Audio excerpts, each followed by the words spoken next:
Hi, I'm Asha Gill, and in the studio with me today we have Professor Legrand, who's going to be telling us all about omega-3s and why it's so important, because we actually don't have any in our bodies at all. That's right, they are essential fatty acids. That means we are unable to make them, but we really absolutely need them. This is a reason have been discovered as a vitamin. So what is it that omega-3 does to our body that means that we really need them? They have very important functions, and the first of the function is to be a component of brain, and the others are also as anti-inflammatory molecules and a lot of protection inside the vessels and brain, and for this reason they are called essential fatty acids. So what actually happens since we don't make any, and if we have a deficiency, what happens to our brains? Like, how do we know if we're deficient? We know that there is no carency, that means no risk of death with the lack of omega-3. That's good to know. But we are in deficiency, that means it acts as a prevention for the apparition of non-transmissible diseases, like for instance cardiovascular diseases. And the status of the good recommended dietary intake is well known. Okay?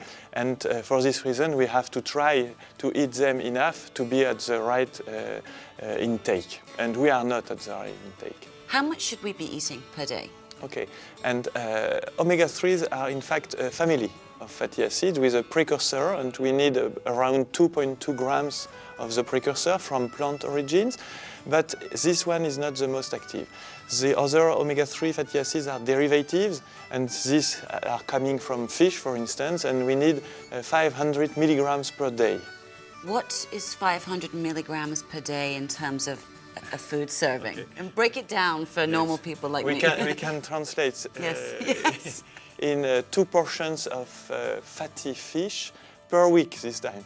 So basically, in a nutshell, we're looking at 2 portions of fatty fish a week, and then adding to that with the kinds of oils and other things that we eat as well.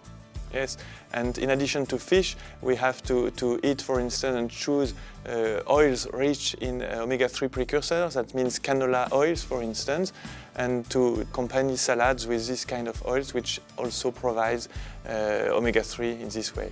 So that's interesting. You say no risk, so you can never have too much, or it would be very difficult to have too much omega-3. Yes, we don't know security limits for having too much omega-3. This question is often asked to scientists, and we don't have any reason to limit them. But the only point is, since it's omega-3 act as anti-aggregatory molecules, bleeding time could be lightly increased when we eat more than 10 to 12 grams per day. And for instance, as to compare, French consumption or European consumption is below 200 milligrams, so there is no risk at all. Omega-3 are lipids, definitely lipids. And for this reason, if you want to find omega-3, you have to eat fatty fishes, whatever fish, but fatty. So how do you know what's a fatty fish? You don't just go to your fishmonger and go, is it fat? No, it looks a bit skinny. I mean, it's not visually fatty, right? It's not visually, but that means, for instance, prepared fillet with panned fillets, we see that there is no fat inside. And so usually they are coming from cold sea, because having lipid for them is a defense against cold, and especially omega-3, which are unsaturated fatty acids, is also important for fishes to live in cold oceans, and that also could be another approach to choose the good fishes. Okay, so we know our daily or weekly intake. What if we're perhaps a little short of time, or it doesn't always fit in our budget? Is there a way to cheat this without cheating the amount of omega-3 that we get? You can choose to buy them as a fish from cold seas in the market, but you can also receive the good recommended dietary intake by eating fish in cans, and the best of them are sardines or mackerel.